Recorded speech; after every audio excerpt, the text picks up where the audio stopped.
Change. We all crave it, but let's be honest, it's tough, right? Whether it's breaking a bad habit, inspiring a team, or simply starting something new, the road to transformation feels like climbing a mountain. That's where Switch, How to Change Things When Change is Hard by Chip and Dan Heath steps in. Let's dive into the key chapters of this life-altering guide to mastering change. Chapter 1, A Switch in Time. Change often feels like wrestling with time itself. You plan, you organize, and yet, somehow, days slip through your fingers, leaving a trail of unfinished tasks and unmet goals. It's frustrating, isn't it? That's why Chapter 1 of Switch hits home for so many of us. It introduces a game-changing concept. Lasting transformation isn't about working harder or forcing yourself into action. Instead, it's about understanding and aligning three critical elements: the rider, the elephant, and the path. Let's break it down. The rider represents your logical side, the planner who loves to make to-do lists and strategize. It's that part of you that schedules a workout for 6 a.m. and envisions your perfect morning routine. But here's the catch: logic alone doesn't fuel action. That's where the elephant comes in, your emotional side. The elephant is your drive, your motivation, your why.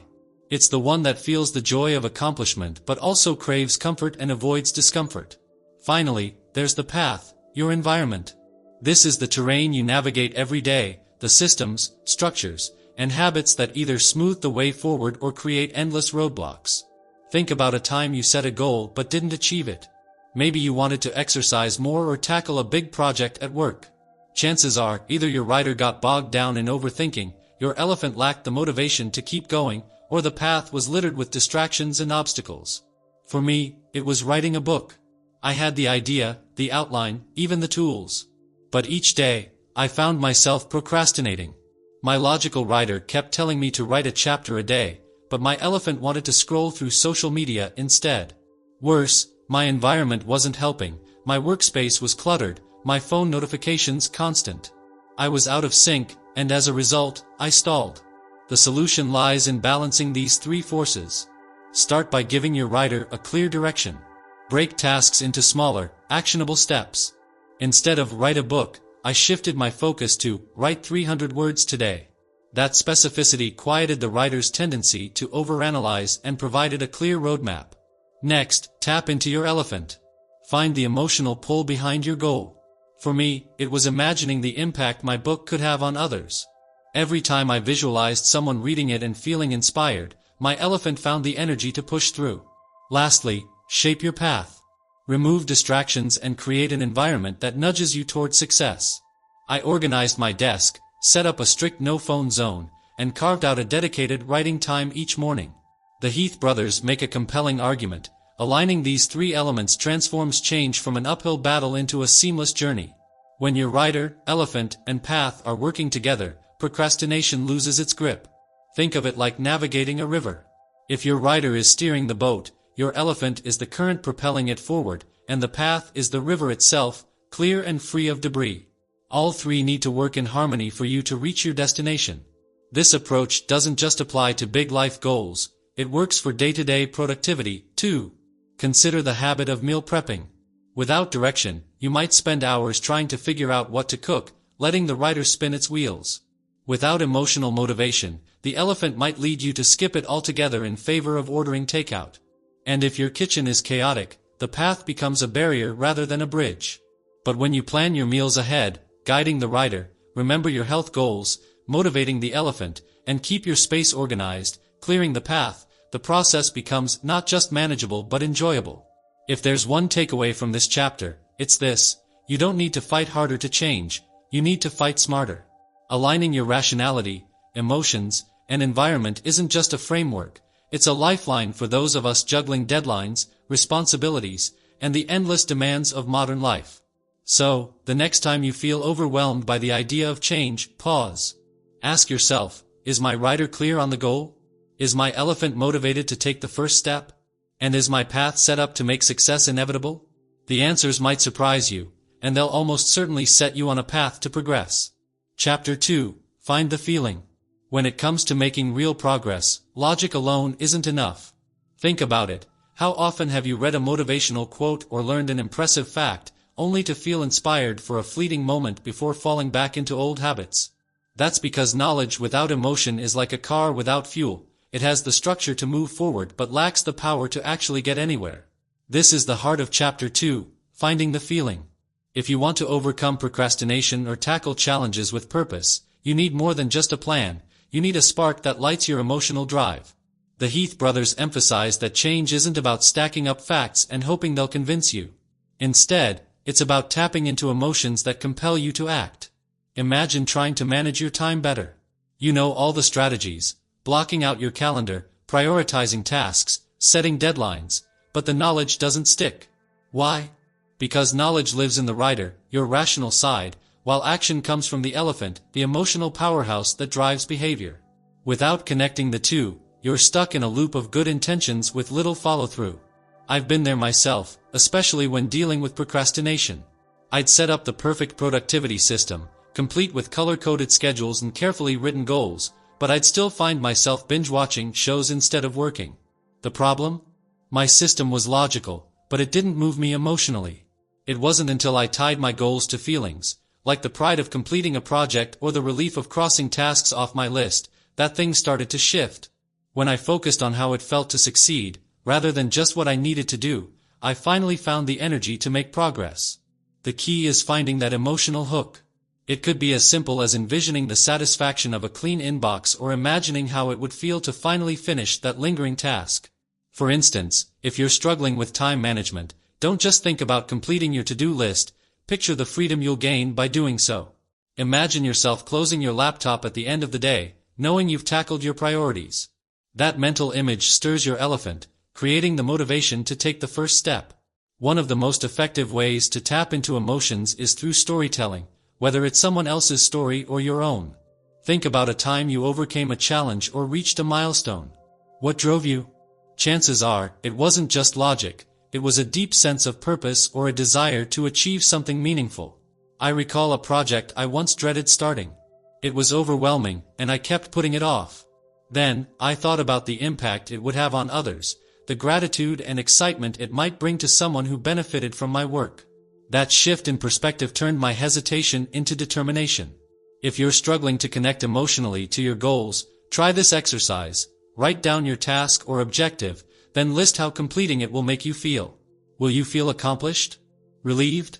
Proud? Now, take it a step further and visualize that feeling. Picture yourself at the finish line, celebrating your success. This small mental shift can reignite your motivation and help you move past the inertia that procrastination brings. Another strategy is to focus on small wins that create positive feelings. If the idea of completing a massive project feels overwhelming, start with something manageable. Ticking off a small task creates momentum and gives your elephant a taste of accomplishment, making it easier to tackle the bigger steps ahead. For example, if you're procrastinating on writing a report, start by drafting the outline or jotting down key points. That little progress can snowball, turning reluctance into action. The truth is, emotions are powerful drivers of behavior, and ignoring them only sets you up for failure. Instead of relying solely on logic, lean into what moves you. What's the deeper reason behind your goal? What's at stake if you don't act? Finding the feeling is about connecting with that deeper purpose, the one that stirs your heart and compels you to move forward even when the going gets tough. Ultimately, if you want to break free from procrastination or improve your productivity, you need to do more than organize your day, you need to feel why it matters. Because when your emotions are aligned with your actions, change stops feeling like a struggle and starts becoming second nature. Chapter 3, Shrink the Change. Big goals can be exciting, but let's face it, they can also feel overwhelming. When a task looms too large, it's easy to freeze, unable to decide where to begin. That's where the concept of shrinking the change comes into play. By breaking a daunting goal into smaller, bite-sized pieces, you create a clear path forward, building momentum with each step. It's not just about making progress, it's about shifting your mindset from, I can't, to, I just did. Think about a massive project you faced. Maybe it was writing a report, decluttering your house, or studying for an important exam. At first, the sheer scale of it feels paralyzing. But when you break it into smaller parts, one chapter of reading, one drawer of clutter, or one paragraph of the report, it suddenly feels manageable. That's because smaller tasks are less intimidating, and completing them gives you a psychological boost. It's like stacking up small victories, each one building your confidence and pushing you closer to the finish line. I remember struggling with procrastination when I decided to reorganize my workspace. The idea of sorting through piles of paperwork, rearranging shelves, and cleaning every corner felt overwhelming. For weeks, I avoided the task entirely, convincing myself I didn't have enough time to do it all. Then, I decided to focus on just one drawer. That's it, one drawer, one day. Once I finished, the sense of accomplishment was enough to push me to tackle the next small section. Before I knew it, the entire space was transformed, and what once felt impossible became a series of manageable steps. This approach works because it aligns with how our brains are wired. Large, abstract goals activate the part of our brain associated with fear and uncertainty, making us more likely to delay or avoid them. But when we shrink the change, we create tangible, achievable steps that our brains can process as doable. Each completed step releases a small dose of dopamine, the feel-good chemical that motivates us to keep going. In essence, shrinking the change rewires your brain to associate progress with reward. If you're struggling with time management, start by breaking your day into chunks. Instead of saying, "I need to be productive all day," focus on being productive for the next hour. Commit to working on a specific task for just 20 minutes. Often, once you've started, you'll find it easier to keep going. This is known as the 2-minute rule, a strategy where you commit to just 2 minutes of a task, knowing that starting is often the hardest part. Another practical tool is to create micro-goals. Let's say you want to write a book. Instead of focusing on the intimidating goal of 300 pages, aim for 300 words a day. It might not seem like much, but over time, those small daily wins add up. The same principle applies to fitness. If the idea of running a marathon feels impossible, start with walking a mile. Each step forward not only builds your endurance but also your belief in what you can achieve. The beauty of shrinking the change is that it creates momentum. Success breeds success. When you complete one small task, you gain the energy and confidence to tackle the next one. Over time, this momentum transforms into a habit, making it easier to stay consistent and committed to your goals. For instance, if your goal is to reduce procrastination, don't aim to eliminate it overnight. Start by identifying one task you've been avoiding and commit to spending 5 minutes on it today. Tomorrow, aim for 10 minutes. Gradually, you'll develop the discipline to approach even the toughest tasks with ease. Shrinking the change isn't just about productivity, it's about reframing how you see progress. Every small step matters, and each one moves you closer to your larger goal. Instead of focusing on how far you have to go, celebrate how far you've come. This shift in perspective not only keeps you motivated but also reduces the anxiety that often accompanies big goals. When you feel stuck or overwhelmed, remember, you don't need to climb the entire mountain today. Just focus on the next step in front of you. That step might seem small, but it's significant. It's the step that gets you moving, the one that turns your dreams into action, and the one that proves to yourself that progress is possible.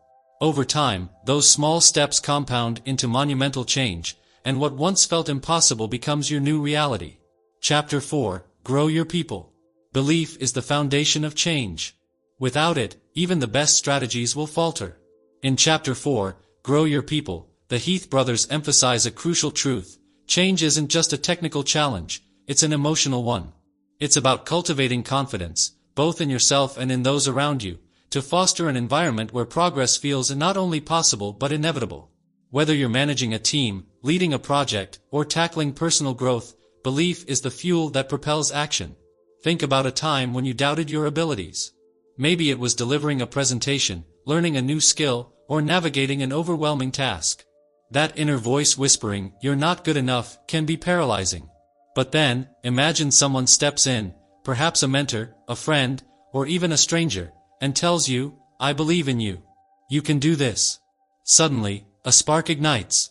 That belief doesn't erase the challenge, but it gives you the courage to face it. This chapter revolves around creating those sparks for yourself and others. One way to cultivate belief is through small wins. These are the moments where progress becomes tangible, even if it's incremental. Small wins build confidence because they show that effort leads to results. For example, if you're struggling with procrastination, don't aim to complete an entire project in one sitting. Instead, focus on finishing one small section. Celebrate that success. That feeling of accomplishment, however minor it may seem, starts to shift your mindset. "I did that" turns into "what else can I do?" The same principle applies when empowering others. Let's say you're leading a team struggling to meet a deadline. Instead of focusing on what hasn't been done, highlight a small success, perhaps a task someone completed ahead of schedule or an innovative solution they proposed. By recognizing these wins, you create a ripple effect of positivity and motivation. People begin to see their potential and, more importantly, believe in it. Empowering stories are another powerful tool for fostering belief. Stories have a unique way of connecting with emotions and breaking through doubt. Think about the countless success stories you've heard, people overcoming odds, achieving the unimaginable, or turning failure into triumph. These stories resonate because they remind us that challenges aren't insurmountable, they're stepping stones. When you're feeling stuck, seek out stories of others who have faced similar struggles and succeeded. Use their journey as proof that change is within reach. In my own life, I once mentored a colleague who doubted their ability to take on a leadership role. They had all the skills on paper, but their lack of belief held them back. Instead of focusing on the gap between where they were and where they wanted to be, we broke the goal into smaller steps, leading a single meeting, tackling a small project, giving feedback to one team member.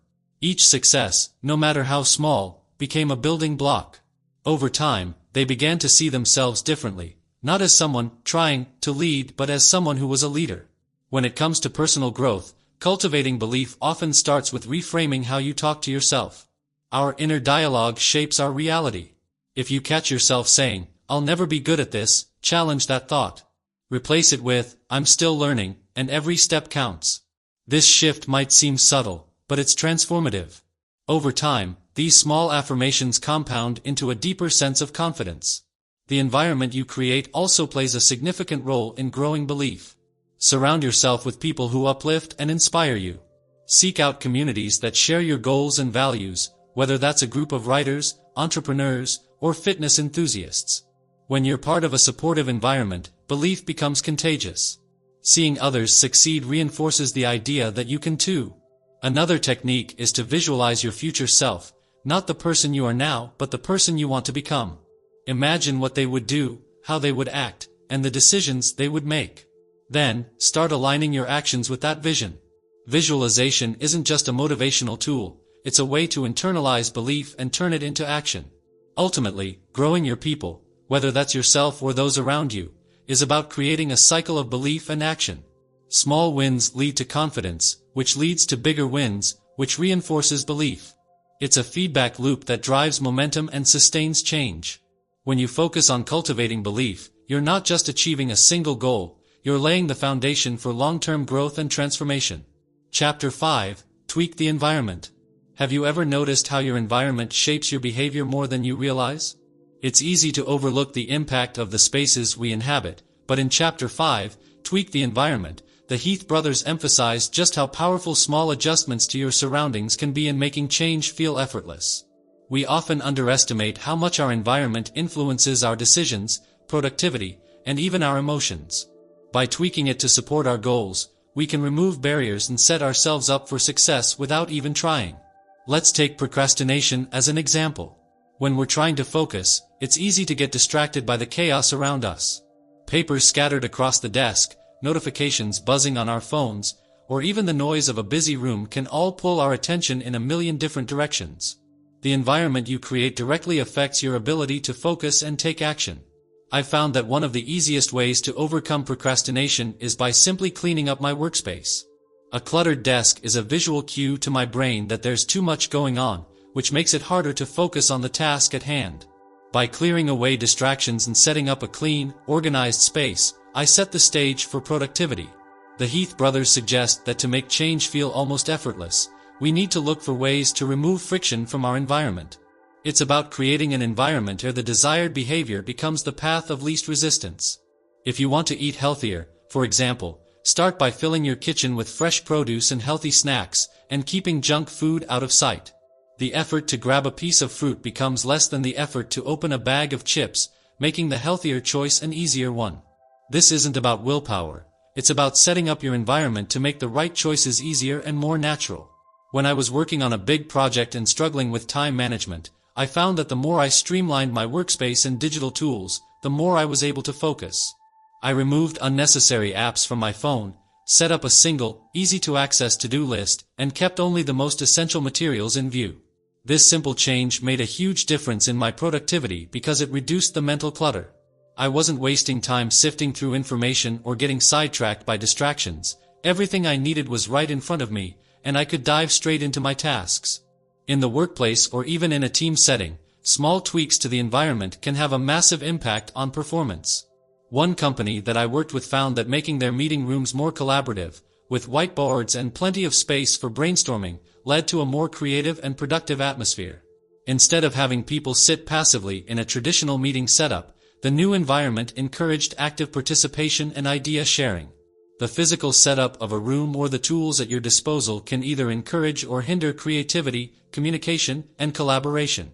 So, if you're working on inspiring a team or driving change within an organization, adjusting the environment to foster openness, creativity, and collaboration can make all the difference. Another powerful tweak to the environment involves using visual cues to reinforce your goals. If you're working on breaking a bad habit, you can use your surroundings to remind you of your commitment. When I was trying to reduce my screen time, I placed my phone in a drawer, out of sight and out of reach, whenever I needed to focus.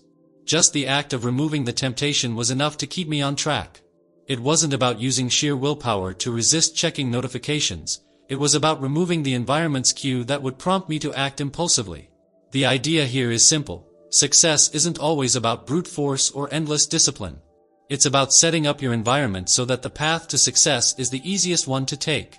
Whether it's clearing away distractions, using visual reminders, or even setting up your workspace for maximum efficiency, the environment plays a critical role in determining how effortlessly you can change. Small tweaks can make a big difference, and when your surroundings align with your goals, you'll find that achieving them becomes almost second nature. Chapter 6: Build Habits. Habits are the key to making lasting change because they turn new behaviors into second nature. In Chapter 6, Build Habits, the Heath brothers emphasize the power of automating behaviors so that they require less mental effort over time. The goal isn't to rely on willpower or motivation, but to create routines that are effortless and ingrained. This is critical for anyone who struggles with procrastination or trying to stick to long-term goals. If you're trying to transform your productivity or time management, building strong habits is the way forward. It's not about willpower, but about setting up systems that make it easy to follow through. One of the biggest challenges I've faced in improving my productivity was getting into a consistent routine. The idea of sitting down at the same time every day to focus on work or journal can seem daunting at first, but once you create a habit, it becomes automatic.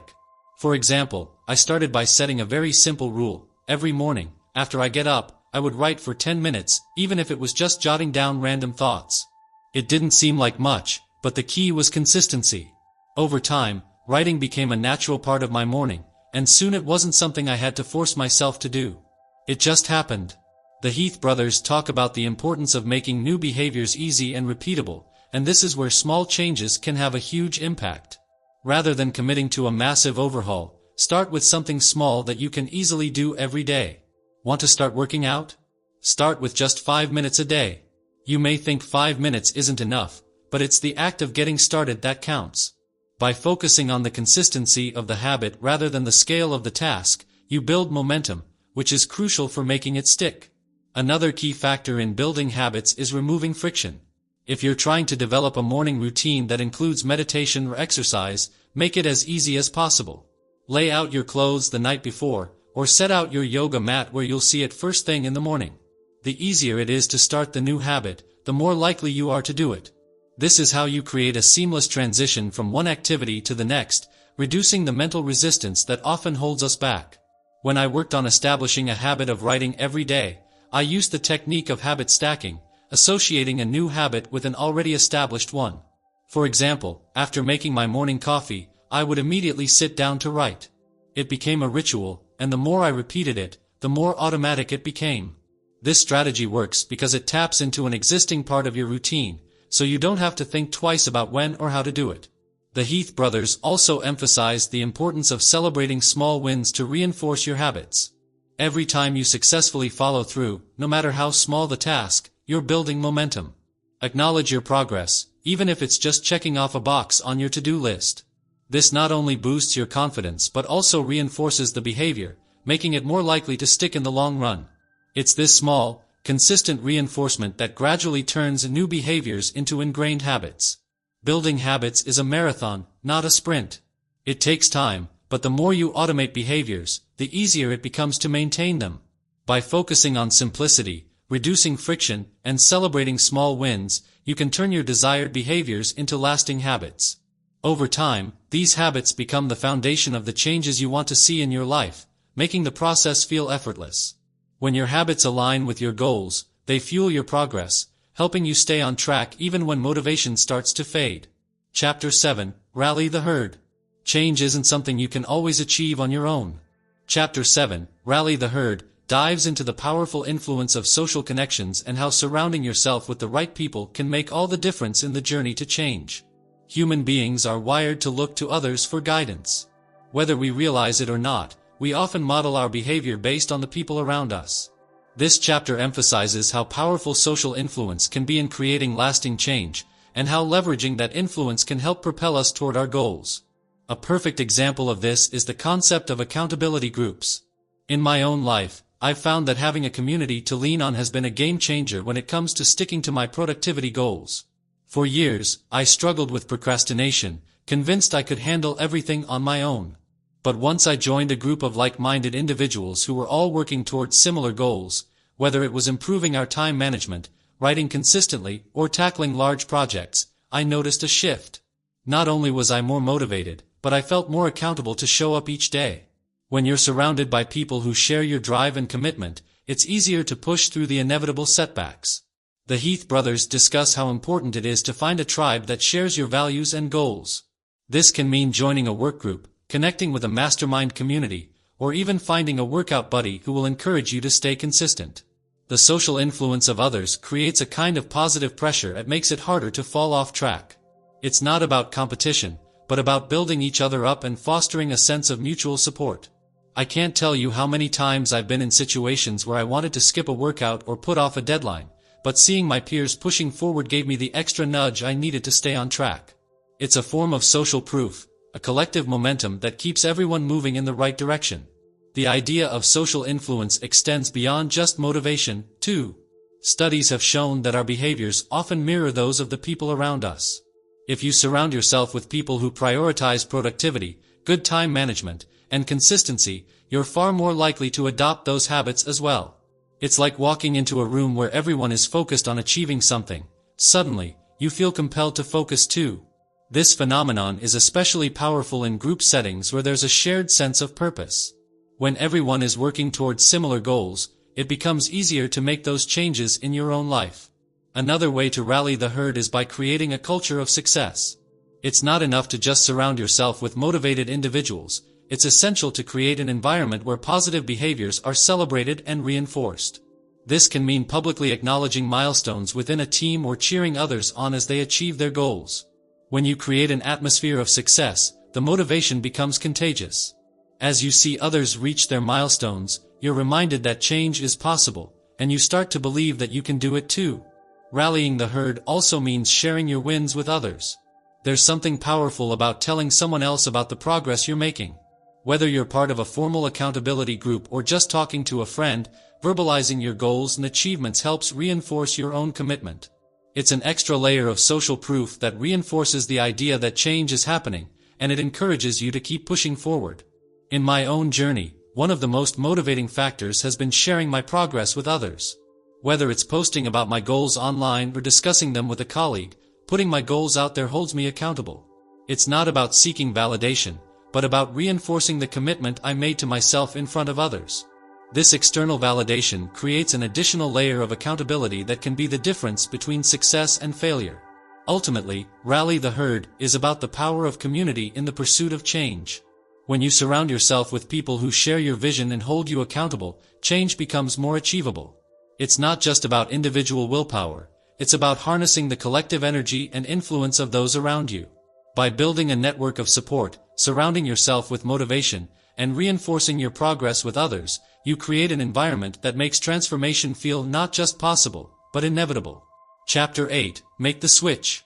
In Chapter 8, Make the Switch, the Heath brothers outline how to pull together everything you've learned in the previous chapters into a cohesive plan that drives change forward. They walk you through the process of aligning the rider, your rational side, the elephant, your emotional side, and the path, your environment, to create a seamless process that leads to lasting transformation. This chapter serves as the ultimate blueprint for taking action, a practical guide for making the change not only possible but inevitable. Think about it like planning a road trip. You have to figure out where you're going, the destination, how you're going to get there, the route, and what will keep you energized along the way, the car, the snacks, the playlist. The rider, the elephant, and the path work together like a well-planned road trip. The rider is the planner, the one who lays out the details and figures out the best course of action. The elephant is the fuel that keeps you motivated, especially when the going gets tough. And the path? That's the road, the physical environment you create to make sure you stay on course and don't veer off. One of the key insights I've learned in my own journey of change is that it's not enough to just think things through logically, rider, or feel excited about the possibility, elephant. If the path isn't clear, if your environment isn't designed to help you succeed, then you're likely to lose steam.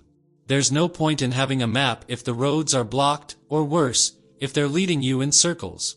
This is where setting up your environment becomes crucial. When I finally committed to a regular morning routine, I had to make small but powerful changes to my environment, setting out my workout clothes the night before, placing my journal on the table, and setting up my desk so it's ready to go for work. It was these simple adjustments to my space that removed obstacles and made it easier for me to take action the next morning. Another powerful aspect of this chapter is how the Heath brothers emphasize the need for a clear vision of success. You can have all the intentions in the world, but without a clear sense of what you're working toward, it's easy to get stuck. In the context of time management and productivity, this means setting specific, measurable goals. It's easy to say you want to get better at time management, but unless you can define what success looks like, it's hard to make meaningful progress. For example, one of my goals was to complete a specific project by a certain date, so I broke it down into smaller tasks and made sure I had scheduled time for each task in my calendar. It wasn't just about wanting to be productive, it was about having a clear, actionable plan that aligned with my emotional drive and environment. One of the most common challenges people face when trying to make change is that they don't anticipate the inevitable resistance that comes with it. The rider can make the plan, the elephant can get excited, but it's easy for the environment to introduce distractions. This is why Chapter 8 emphasizes the importance of creating an environment that nudges you in the right direction, instead of making it easier to backslide. When I set up my work-from-home space, I intentionally put my phone in another room to reduce temptation. I made sure there was a designated space for focused work, free from distractions. It wasn't about willpower, it was about making the right path the easiest path. At the heart of Make the Switch is the realization that change requires more than just a good plan. It requires a system that aligns all three elements, rider, elephant, and path, in such a way that it becomes nearly impossible not to act. When all three are in sync, the momentum builds, and taking action becomes the natural next step. By carefully crafting the right environment, tapping into your emotions, and planning strategically, you can set yourself up for success. Change isn't about forcing yourself to make a leap, it's about removing barriers, clarifying your goals, and setting yourself on a path that makes progress feel natural. With the right blueprint, action becomes inevitable, and success follows. Chapter 9, Make It Stick. In Chapter 9, Make It Stick, the Heath brothers tackle one of the most challenging aspects of change, making it last. It's not enough to make a change once.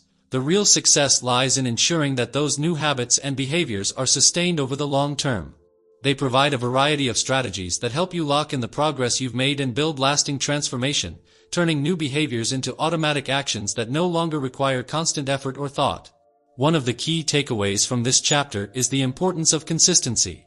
Change is often thought of as a quick fix, something that happens in a burst of motivation, but real, lasting change is built over time. It's about doing the small things, every day, until they become ingrained habits. Think about it like a plant growing. If you water it consistently, day after day, you're going to see it thrive. But if you water it once and expect it to grow on its own, you'll end up disappointed. This is where time management comes in.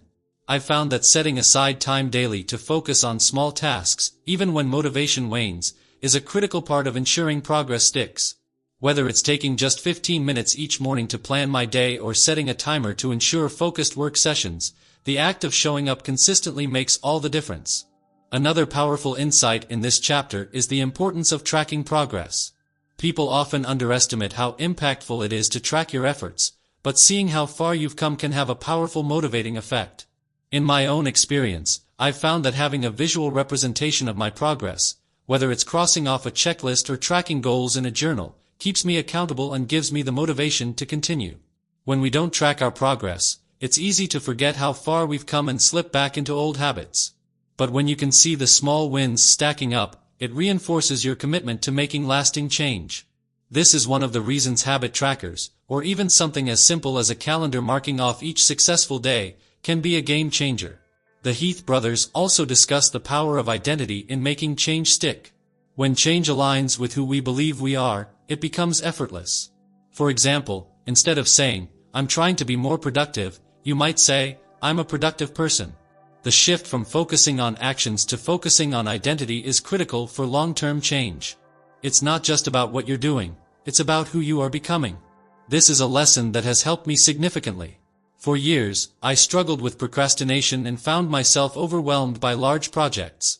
But once I reframed my mindset and began to identify myself as someone who tackles tasks efficiently, it made a world of difference. I no longer saw procrastination as an obstacle to overcome but as a part of the old identity I was leaving behind. Lastly, the chapter highlights the role of community in maintaining change. It's easy to let your guard down and slide back into old patterns when you're isolated. But when you surround yourself with people who support and encourage your growth, the change becomes much more sustainable. When I first started working on building better habits, I joined a group of like-minded people who were all committed to improving productivity and fighting procrastination. The accountability and motivation I received from that community were invaluable in helping me keep going. Change doesn't have to be a solitary journey. It becomes much more powerful when you have others alongside you, reinforcing your progress and helping you stay on track. Making change stick is about more than just willpower. It's about creating systems that support ongoing progress. Consistency, tracking progress, shifting your identity, and surrounding yourself with supportive people all contribute to building habits that last. Change is not a one-time event, but a continuous process, and by applying these strategies, you ensure that the new behaviors become second nature, standing the test of time. The result is lasting transformation, a transformation that doesn't fade after a few weeks but remains part of your life for the long haul. Chapter 10, Switch On. In Chapter 10, Switch On, the Heath brothers offer a powerful conclusion to their book by reframing change as an opportunity rather than a threat. This final chapter is a call to action, urging us to embrace the process of transformation with an open mindset and a sense of excitement. Change, they argue, isn't something to fear, but something to celebrate. It's easy to think of change as a daunting mountain to climb, but the Heath suggest that by switching our perspective, we can see it as a thrilling journey that opens up new possibilities and growth. The key message here is that change is a process, not a destination. So often, we treat change as a singular event, something we start and finish. We think that once we reach a certain point, whether it's completing a project or breaking a habit, the change is done. But the truth is that change is ongoing. It's not about getting to a finish line, it's about continually evolving. This resonates with me on a personal level. I used to set huge goals and expect them to be completed in one burst of energy. But over time, I realized that the most successful transformations were those that were built step by step, day by day. Each small shift in mindset, every adjustment to my environment, all of it added up.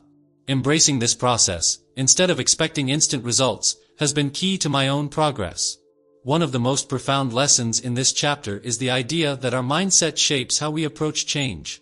Instead of seeing obstacles as insurmountable walls, we can view them as challenges to overcome. This mindset shift allows us to see setbacks not as failures, but as opportunities for growth. It reminds me of a time when I was working on a new habit, and every time I slipped up, I felt defeated. But after applying this mindset shift, I began to view my mistakes as necessary lessons, part of the learning curve. Each misstep was an opportunity to refine my approach, and each success, no matter how small, was a step closer to lasting change.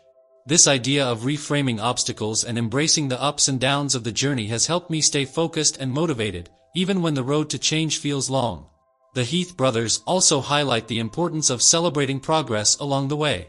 Change can often feel like an uphill battle, especially when we're trying to make significant shifts in our lives. It's easy to get discouraged if we only focus on what's left to be done, but celebrating the small wins keeps us energized and engaged. I've learned that taking time to acknowledge the small victories, like crossing off a task or sticking to a routine for a week, provides a sense of accomplishment and makes the journey feel worthwhile. When we celebrate these moments, we're not just acknowledging progress, we're reinforcing the behavior and making it more likely that we'll continue on the path. The chapter ends with a powerful reminder: change is about more than just reaching a goal, it's about becoming the person who can achieve those goals. It's about stepping into a new identity. This is a concept that has deeply resonated with me. I used to focus solely on achieving outcomes, finishing projects, hitting deadlines, and crossing off tasks. But over time, I began to realize that the real power of change lies in shifting how we see ourselves. It's about becoming the type of person who naturally achieves, who embraces productivity and follows through. This shift in self-perception has made all the difference in how I approach change. Instead of thinking of change as something I have to do, I now think of it as something that aligns with who I am becoming. In the end, Switch On is about recognizing the power within us to shape our own transformation.